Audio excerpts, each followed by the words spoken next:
Le ciel s'assombrit lentement alors que la voiture d'Ethan s'enfonce sur le chemin de terre. Les phares balaient les troncs d'arbres, projetant des ombres tordues sur le sol humide. Quand ils arrivent enfin près du lac, l'air est glacé et le silence presque total. Derek saute du coffre, lançant une plaisanterie pour briser la tension. Mais personne ne rit vraiment. Maya allume la lampe de poche, son faisceau découpant la brume qui s'élève du sol. Sam, lui, reste en retrait, fixant la lisière de la forêt comme s'il reconnaissait les lieux. Ethan sent un frisson lui parcourir l'échine. Ce n'est pas la fraîcheur du soir, mais cette impression étrange qu'ils ne sont pas seuls. Le feu crépite bientôt, réchauffant leurs visages. Les rires reprennent, timides, tandis que les flammes dansent sur leurs regards. Pourtant, au-delà de la lumière, quelque chose semble bouger, juste hors de portée du feu. La nuit s'installe pour de bon. Les bruits d'oiseaux se sont tus, remplacés par le clapotis régulier du lac. Derek plaisante encore, mais sa voix résonne étrangement, avalée par l'humidité de l'air. Maya prépare le repas pendant qu'Ethan tend la tente. Sam ne parle presque pas. Il sursaute à chaque craquement de branche. Ethan lui demande s'il va bien, mais Sam ne répond pas. Juste ce regard vide vers les bois. On dirait qu'il écoute quelque chose que les autres ne peuvent pas entendre. Alors que la nuit tombe complètement, un souffle traverse la forêt. Pas un vent normal, mais un frisson collectif qui fait vaciller les flammes. Maya dit qu'elle a senti quelque chose passer derrière elle. Derek se moque. Ethan, lui, s'arrête. Le feu se remet à crépiter, plus fort, comme pour masquer un murmure venu des arbres. Le lac reflète les flammes, mais dans ce reflet, Ethan croit voir une forme se déplacer. Les rires reprennent un instant. Derek raconte une vieille légende de campeurs disparus dans la région, prétendant qu'il revient chaque automne. Maya roule des yeux. Ethan sourit nerveusement. Mais Sam chuchote alors, presque imperceptiblement, égayé. Ce n'est pas une légende. Le silence tombe. Le feu crépite comme un cœur battant. Une branche se brise dans la forêt. Tous se figent. Le bruit est net, proche, trop lourd pour un animal. Ethan se lève, la lampe à la main, balayant la brume. Rien, seulement les arbres, immobiles, et cette impression que le son venait de derrière eux. Le feu semble soudain plus faible. Maya chuchote. Eh bien, on rentre dans les tentes. Ethan acquiesce. Il a le sentiment que, dans l'obscurité, quelque chose les observe déjà. Le feu s'est affaibli. Les braises rougeoyantes projettent une lumière tremblante sur les visages endormis. Ethan est le seul encore éveillé. Le souffle du vent dans les pins ressemble à des murmures.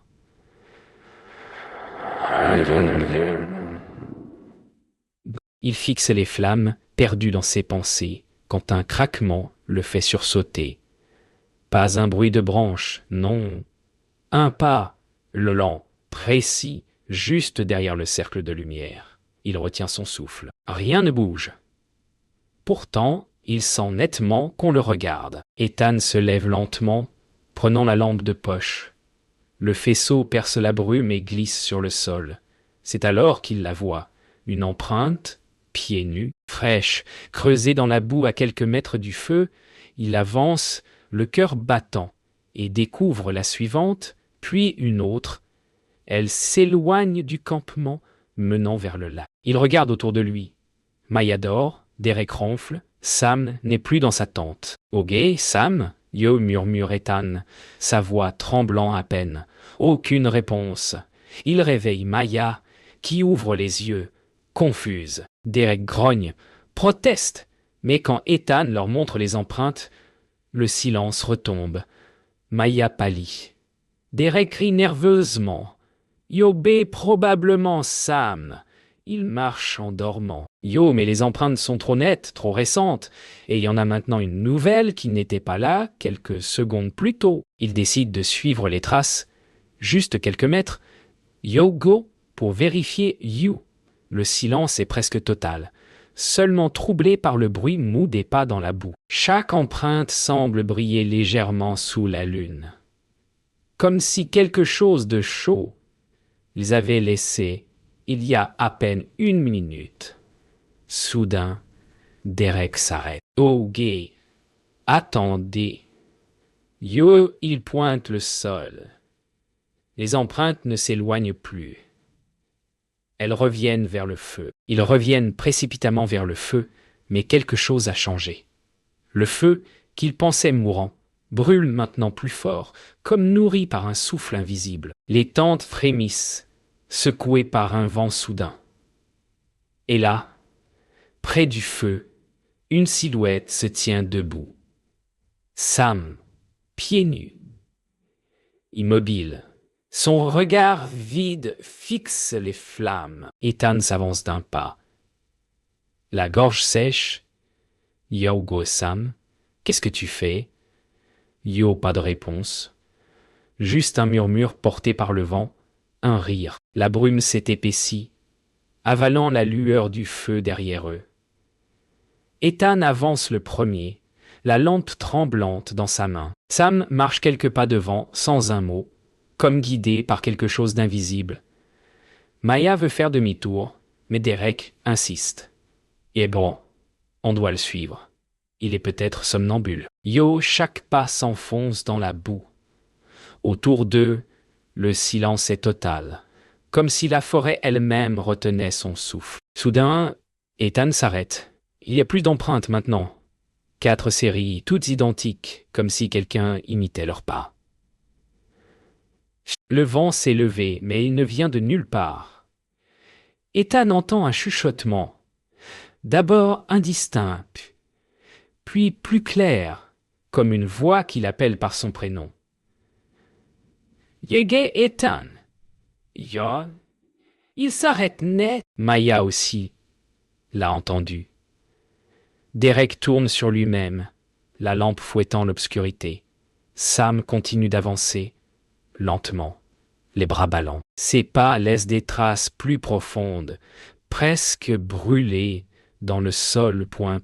Ils marchent pendant ce qui leur semble des minutes, peut-être des heures. Quand Derek éclaire le sol, ils s'arrêtent brusquement.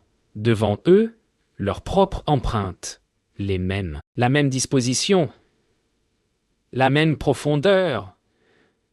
Yogae, on tourne en rond ou souffle Maya. Ethan éclaire un arbre et reconnaît un foulard qu'elle avait accroché plus tôt pour marquer le chemin. Ils n'ont jamais quitté le campement. Pourtant, le feu n'est plus là. Maya remarque alors une nouvelle série d'empreintes, plus petites, à côté des leurs, comme celle d'un enfant. Ethan éclaire le sol. Elles partent dans une autre direction, vers le lac. Sam, sans hésiter, s'y engage. Derek veut le retenir. Mais Sam murmure d'une voix glacée. « Yogae, il veut qu'on le suive !» Yo, le vent redouble. Les arbres gémissent, comme des voix humaines. Ethan sent quelque chose frôler son épaule. Le lac réapparaît soudain entre les arbres.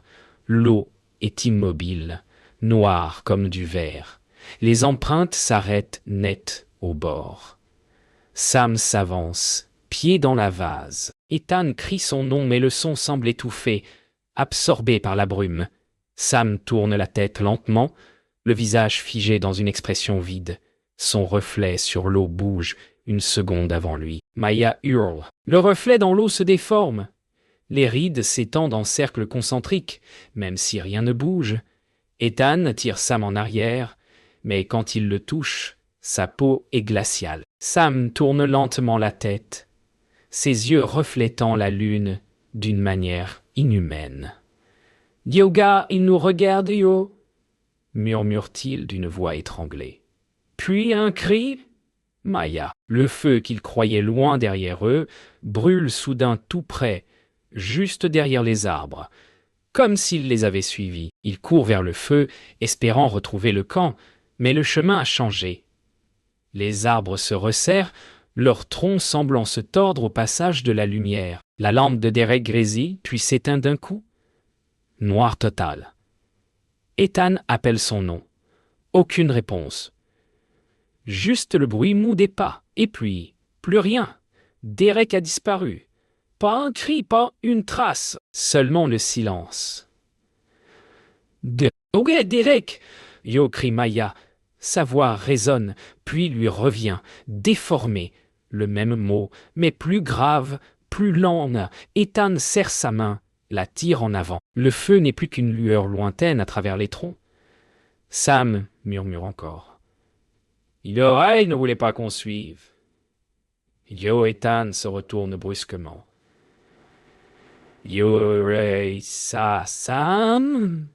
Yo silence. Sam n'est plus là non plus. Le sol tremble faiblement, comme un battement sous leurs pieds.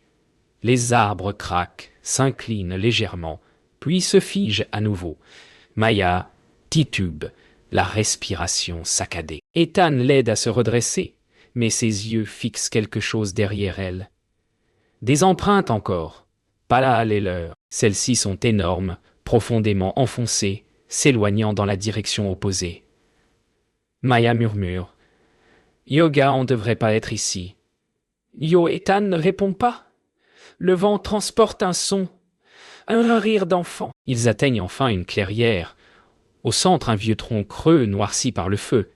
Ethan s'approche, attiré malgré lui. À l'intérieur, quelque chose brille faiblement. Ils se penchent et voient leur propre visage déformé, comme imprimé sur le bois. Des voix chuchotent son nom. Maya tire sur son bras, affolée, mais un souffle glacé s'élève du tronc, faisant vaciller la lumière. Dans l'écho du vent, une phrase se forme, murmurée 1000 fois. « Agabé reste avec nous. Yoï !» Ethan tourne sur lui-même.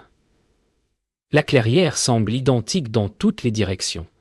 Pas de chemin, pas de trace du lac, seulement cette brume qui étouffe chaque son. Maya pleure doucement. Elle veut rentrer et il n'y a plus de yoga retour yo.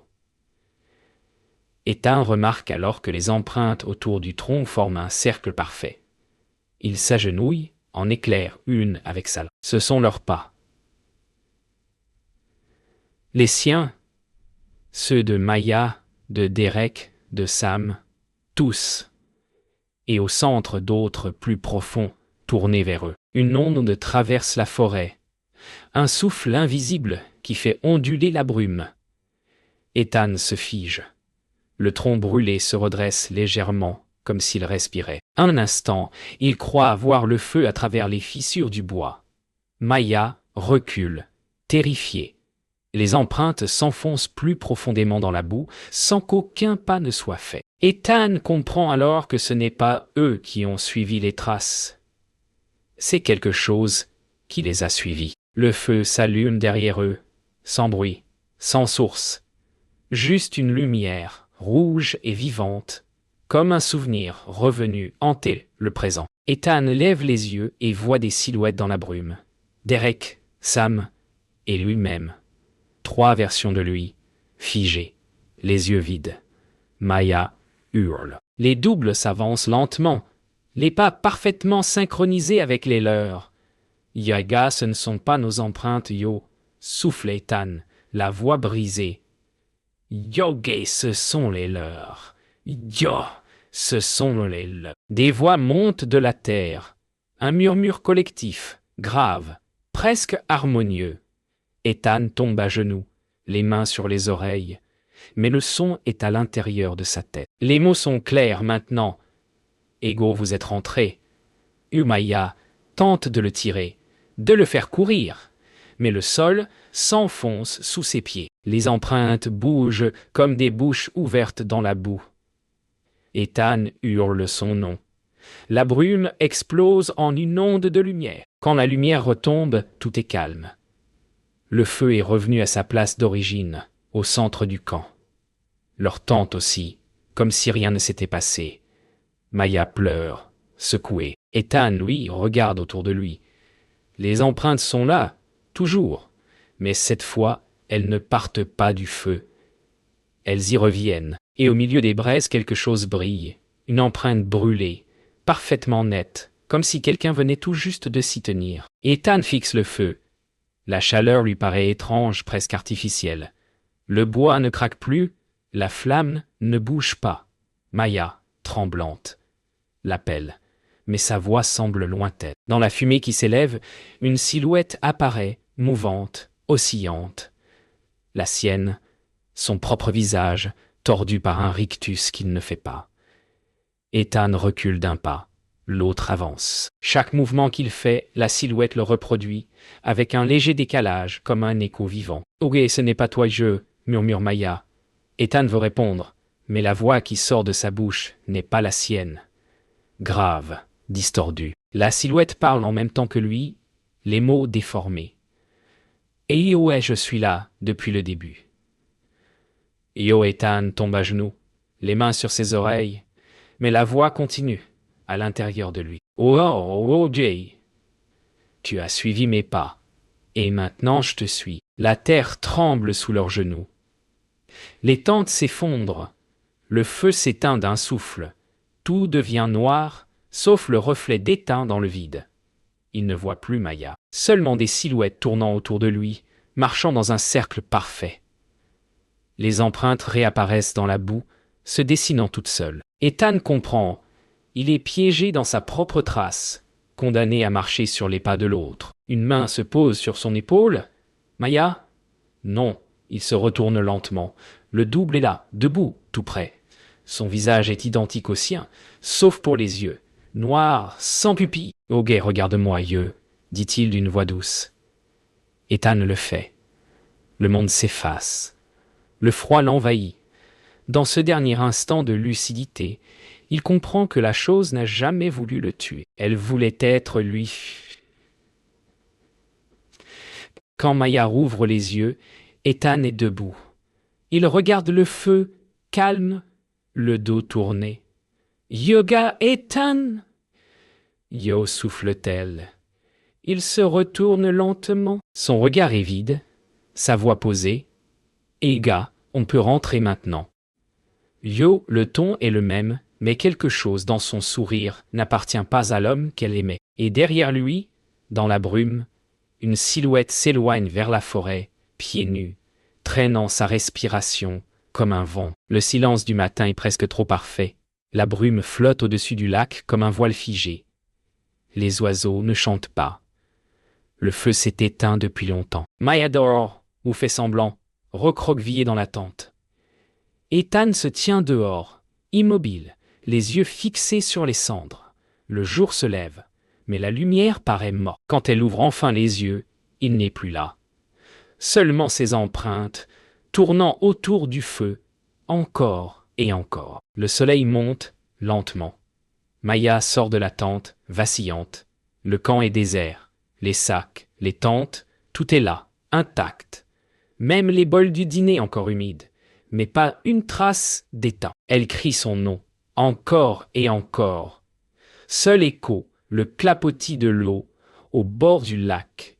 Une empreinte brûlée fume encore, comme si elle venait d'être marquée. Des heures plus tard, un garde forestier découvre le camp. Les affaires sont intactes. La tente ouverte, il appelle, sans réponse. En s'approchant du feu, il remarque la caméra posée à côté, couverte de rosée. Il appuie sur le bouton. L'écran s'allume. Un dernier enregistrement démarre. La nuit, le feu, des voix et une silhouette qui se penche vers la caméra, le visage trop proche, trop familier. L'image tremble. On y voit Ethan, assis près du feu, seul. Il parle à quelqu'un qu'on ne voit pas. Sa voix est calme, mais ses mots sont vides. « Yobé, ce n'était jamais moi. » Puis il lève la tête. Dans le reflet du feu, un autre visage apparaît, celui qui l'imite. Les flammes vacillent, et l'écran devient noir. Le garde retire la carte mémoire, l'air inquiet. Il regarde autour de lui et voit dans la boue à ses pieds 2 empreintes fraîches, pieds nus. Le garde s'éloigne du camp, la caméra dans la main. Derrière lui, la brume retombe lentement. Le feu, éteint depuis des heures, se rallume d'un souffle invisible. Les flammes montent, faibles mais obstinées, dessinant sur le sol une trace circulaire, la même que la nuit précédente. Et dans le crépitement du bois, un murmure s'élève, presque imperceptible. Igeo, il est encore là. Oh!